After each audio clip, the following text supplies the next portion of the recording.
Today we're going to go over Pete Mondrian, and he's a really cool subject. And the reason is today he's thought of as one of the best abstract artists of the 20th century.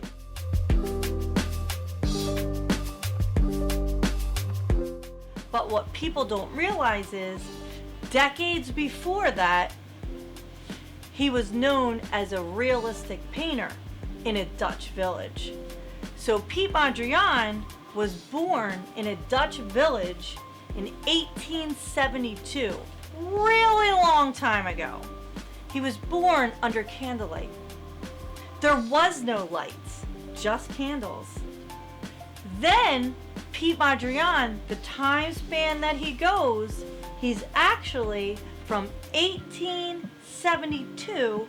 Pete Mondrian dies in 1944 in a Manhattan skyscraper with fluorescent lights. So in other words, he went from this tiny little medieval Amsterdam village, Dutch village, to a giant skyscraper in Manhattan under definite lights, fluorescent lights, which took a long time to invent fluorescent lights from using candlelight. So that's just a little tidbit of what we're talking about in the time span we're talking about for Pete Mondrian. So when he was a realistic painter, he did these wonderful landscapes that he was known about in his Dutch village. Then he joins this Dutch painters group that is a Theosophical art Dutch painter group. And what they do is they sit around thinking about art and what it means and how they could make this art. Do they have to use realism? No, they start thinking to themselves, and so does Pete. Start thinking, hey, what if I use art in its most simplest form? What would that be? So Pete Mondrian starts making art out of primary colors. He just uses 3 simple colors and then adds black and white. So Pete Mondrian, he uses red, blue, and yellow.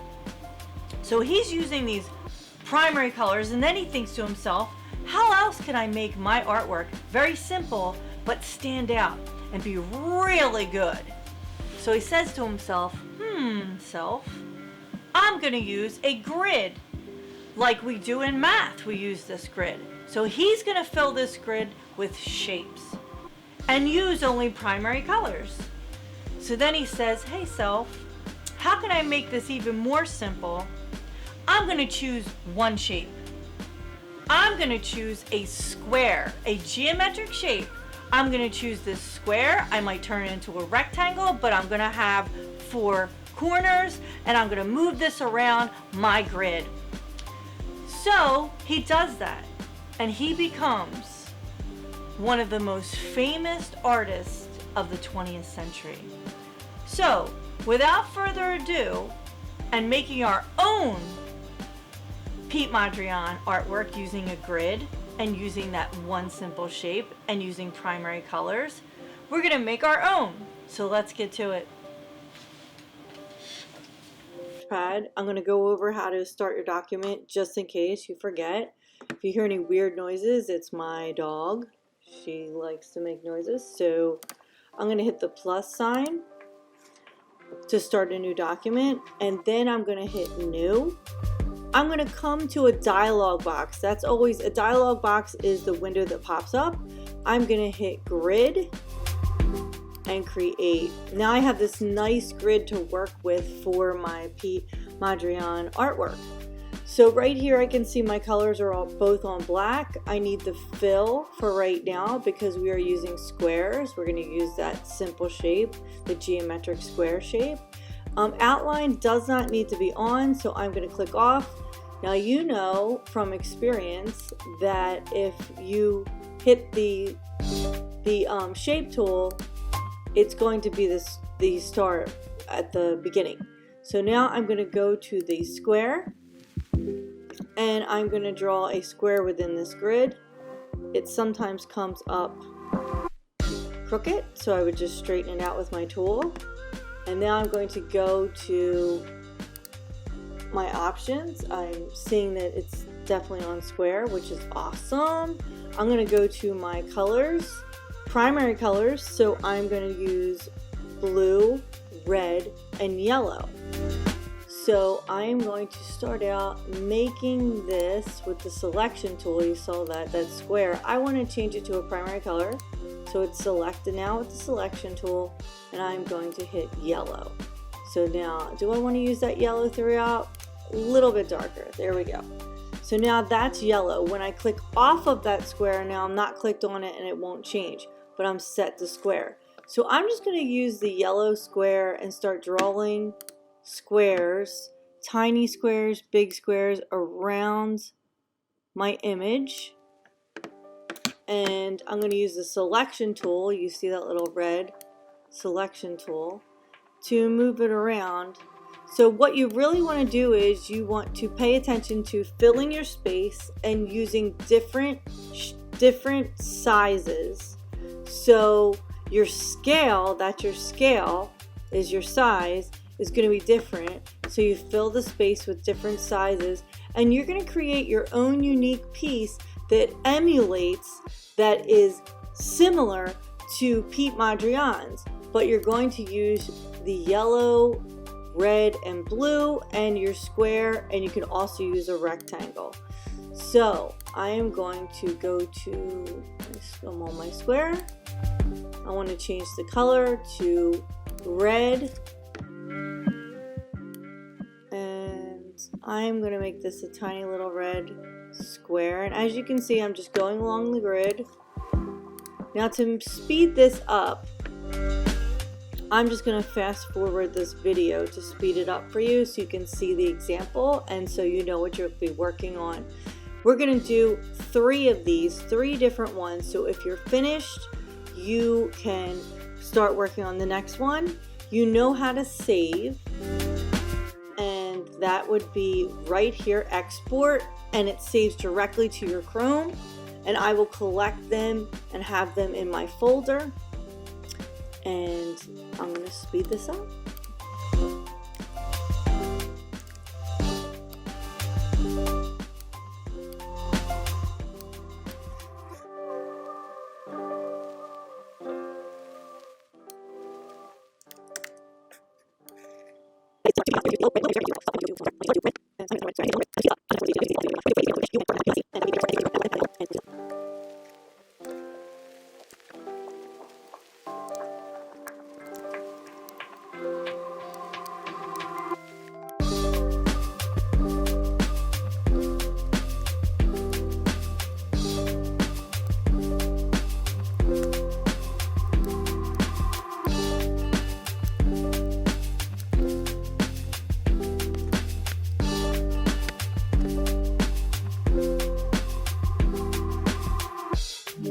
Mondrian, who's a Dutch painter and does shape within a shape, and the brilliant colors that he uses, the primary colors. And now we can see in Sketchpad we have shape within a shape within a shape. So before I get down to the shapes and how to make them with the tools, I want to make sure everybody's on the right part. So we are going to, I'm going to create a new window, and I'm in Google Chrome, and on the address bar I'm going to type in Sketchpad, not .com, just Sketchpad. And as I do that, it comes up to Sketchpad 5.1, Sketchpad 4.0. And if you're having a problem with Sketchpad 5.1, just use Sketchpad 4.0 because it gives a lot of the same things. I know none of my students should be blocked now because our beautiful tech team unblocked Sketchpad, which is super exciting. They work so hard for us. So here we are in Sketchpad, and that's how you get there. All right, now I also need to show you, since I have artwork already up and you can see it, I want to press the plus sign where it says new. We had a red little tag that said new. Now this dialog box pops up and it gives me the size. I'm going to let it be a square. That's what mine already is. You can see this is in pixels. These are different units. This is inch, millimeter, centimeter, pixels. I'm going to leave it at pixels. That's fine for me. And you can see my size right here. If you want to change yours to the same thing, just type in those sizes. It's 1034 by 1064. Now, the blank. I'm going to use a blank page. These grids, the graph paper, the lined, loose leaf notebook, blueprint, and transparent. Those are fine for later. In fact, it's pretty cool because we're doing shape within a shape. But for now, our first piece out of 3 is going to be a blank and create. Okay, so going back to the tools. Here I have all my tools. I have my calligraphy, star, which is our shape tool, and we're going to use today. Text tool, that's for a later date. And clip art, we're not using that today at all. And vector fill, that fills in an area of a shape. And that could go along with some of the things we're doing, but for our 3, we're going to focus on the shape tool, and we're going to focus on the selection tool. So I'm going to click on that shape tool. And as you can see, I have options now. It says choose shape. Those are my options. Whatever I click up here, my options are below. We're going to use our color palettes. And this is a fill and outline. And as I use my shape, I don't need an outline for right now. So I'm clicking on that, clicking it off. And my fill color, I'm going to choose. I want to choose a flat color and blue. Now the other thing is we keep on getting that star popping up because we have star picked. We need a square to do this. So we go down to choose shape and we click square. So again, you have the star was, if your star is there, it might be a circle, it might be whatever you were using previously. You are changing that to the square. And you do it here where the options are. I have changed my color to blue, but you could be purple, yellow, whatever color you want to be. Okay, we're going to use just 2 colors right now to see our project. And I have my fill set, the opacity is at 100, and I have it blue. Okay, so now I'm going to go back up to that square, and I am going to show you, I'm going to make it so big that it covers the whole background. Now I'm going to take my selection tool, select that square, and move it down. It's my background now. I'm leaving this how it is. Now, I want to make another square. Click it. I want to change my color to a lighter blue so it can be seen. I'm going to draw that square on the page, and then I'm going to select it. And as you can see, these little anchor points pop up, and that lets me rotate. It lets me make things smaller. So by dragging that corner, I can make things smaller. So I'm going to flip it over, rotate it so it's aligned with this background square. I'm going to move it up. I'm on the selection tool now. I'm moving it up. So here I have, this is the perimeter of my square, the outline of my square, and we'll get into that later. But I'm moving the perimeter of this square to be even on all sides, so it still creates a square, but I want to fill the space a little bit more, and here it is. This is the beginnings of my artwork. So now I'm going to take my selection tool again. I'm on selection, making sure that I'm unclicked on this square because I want a new one. I'm going to click on the square again. I'm going to change the color to that darker blue. There it is. And I'm going to create another square. That's cool how it creates this cutout. It's another lesson right there. So here I have the square. You can see I need to make it smaller. I drag the corner of the square. And this is a simple lesson so that you can get used to these tools and using them to what they can be used, the potential of these tools. So I am grabbing this corner and I am bringing it out and bringing it centered. I can also use my arrow keys on my keyboard, or if you're on your iPad, you can just click it over. So that can be done too, if that's easier. Sometimes I find it easier to use my keyboard. So my students who are using Chromebooks, and I'm so happy our school gave out some Chromebooks because we really needed them. So nice. Here we are. So we have a square within a square within a square. all right? And it's all even. Unlike Pete Mondrian's, his squares were, he might have a square here, a square here. We're doing something even just to start out with these tools. So I'm gonna make sure I'm off and I'm not on this square and it's not selected. I'm gonna go to the selection tool, ironically enough. Boom, shakalaka. I can make sure that I'm off that. I'm clicking on the square again. We're dragging it, and that's the wrong color. Miss Trouts has now made the wrong color. I can't see it. I can go right to my color right here, make it a lighter color, have that selected, make that a lighter color so I can see it. Now I can see it. So I can drag that square like so.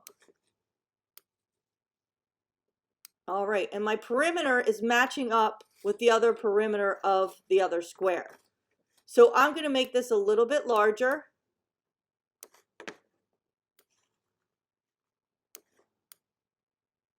Okay.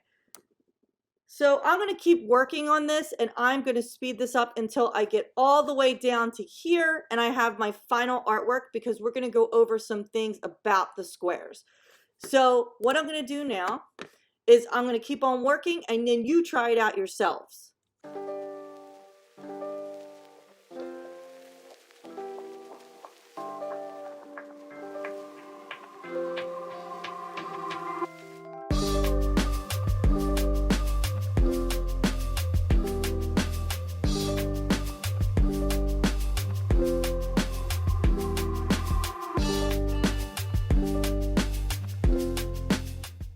Perfect. Here's our final artwork. It's not Pete Mondrian style where the squares are all over in different areas, but it's uniform and it's all goes all the way to the middle like this, almost like an optical illusion. So our next one we're going to mix it all up. And there's nothing wrong with using an old artwork, an old digital artwork, to create something new. So as long as you save this, and we're going to go over how to save right now again. So if you're trying to save your piece, your final piece, you are going to hit this button down here, right here, the export button. And it's down, follow my mouse over here, and I'll put a little window up to show you. Once I click that, I get a dialog box. That dialog box brings me to JPEG, PNG, PDF, and SVG. And you can save as Sketchpad also.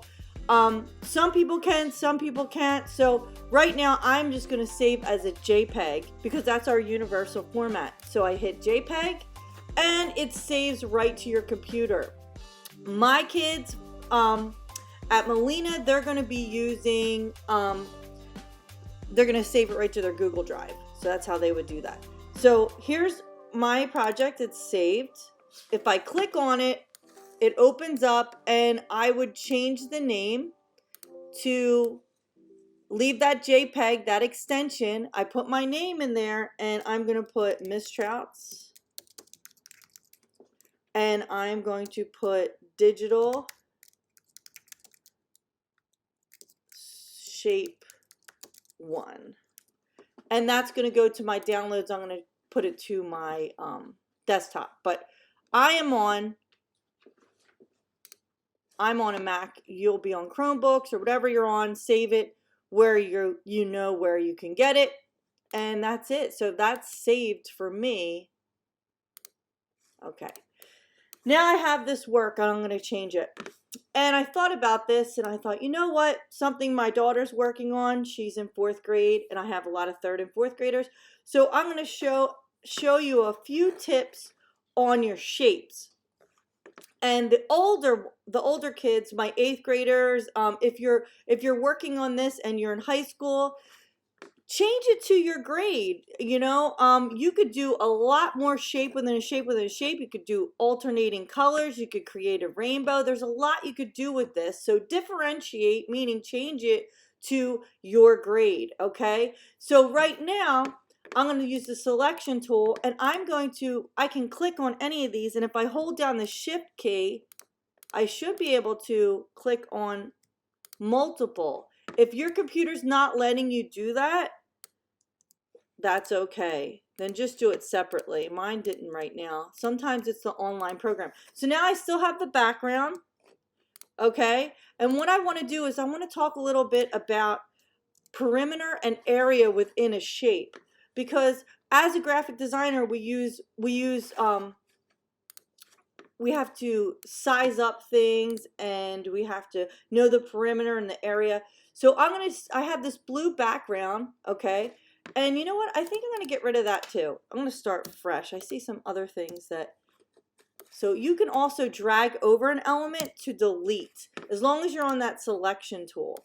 You can drag over anything. I'm starting fresh. I just got rid of those squares. If I wanted to keep them to create a new artwork, I could.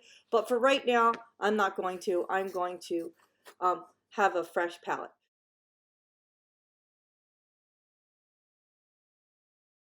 Now, and the outside, I have made the outline, the perimeter. So I'm just going to pull my objects from here so you can see it with the digital program. So here we have the outline, and that's the perimeter of this square. So the square, this is the size of the square, and it's the perimeter, the outside. So we're going to talk about the inside. But on the outside, as you can see, all 4 sides are the same. And we are going to say this is 1 centimeter, this side. Okay, so if this side is 1 centimeter and this is the perimeter, let's get rid of that perimeter. Okay, now we're going to check out the area. So how you find the area is, I'm going to select this square. If we take this and we make it a line, right like this, I'm going to leave this open a little bit so I can grab this and bring it out.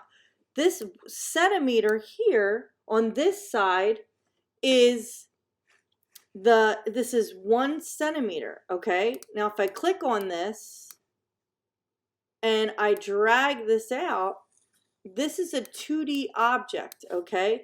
So this 2D object right here, this shape, all right? I'm taking the 2D away. I'm bringing this object back here. This is 1 centimeter, but the cool thing is, if we drag this out all the way to a square and we fill this square, it is the area. So this is the area, and that area is also 1 centimeter. So now we have 1 centimeter and 1 centimeter, and it's 1 centimeter this way, and that area, that fill. So it's almost like you're taking a paintbrush, and if you were to drag the paintbrush across to make the square, that trail of paint, this area, this fill is exactly that. It is the area. So now what we have done is we have found this 2D object. This is the area of the 2D object, and we have the perimeter now and the area. So I want you to take one look at that for right now.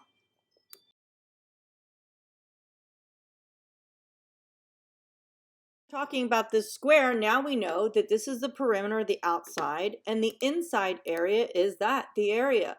So we have 1 centimeter on the left-hand side, right there, and when we fill this in, say we were to paint it and leave a trail, that trail would be the area, the inside fill would be the area. So you have 1 centimeter on this side and 1 centimeter on this side, which means that this side is the area. We're talking about the area below. That's the distance moved in 1 centimeter. So as you can see, me moving my square, that's what we mean by the distance moved. So what happens if you change this to something else, to 1 meter, and you change this to 1 meter? These are all measurements, and graphic designers use measurements all the time. Well, then the distance moved would be the same thing down here. It would still be a meter. So it would be 1 centimeter, like so. So then if I'm dealing in meters, it's the perimeter is 1 meter, and the distance moved, the area, is 1 meter. So this whole inside area. So the distance moved is a meter. So every time you change this to a different measurement, say this is inches, a graphic designer, if I change this into inches and I was talking about the square, or say I was a designer and I'm dealing with a shape, okay, and I want to know how big I want to put rugs down on my floor, and I want to know what the distance is and how much rug do I need to lay down. So as a designer and I'm dealing with inches, inches is a lot to deal with, but we're just using that as an example. I would most likely be dealing in feet, so that would be an F, but doesn't matter. The point is, whatever the measurement is for this square, if it's 1 inch, the perimeter is 1 inch. And then the area that I fill, I only have this much rug, and when I go over the area, it is also 1 inch. I need 1 inch by 1 inch rug. So the distance moved is still 1 inch.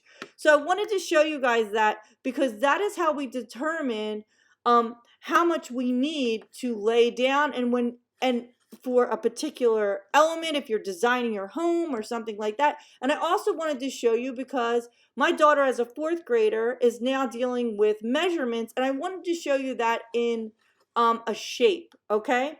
So we're gonna get a little bit more involved. I know you understand this as the perimeter and the area. So every time you hear that, now you'll know what we're talking about within a shape and how it pertains to distance and move to make that area, and measurements. They could be different measurements, but it's all the same in perimeter and area. Okay, so we're gonna move on.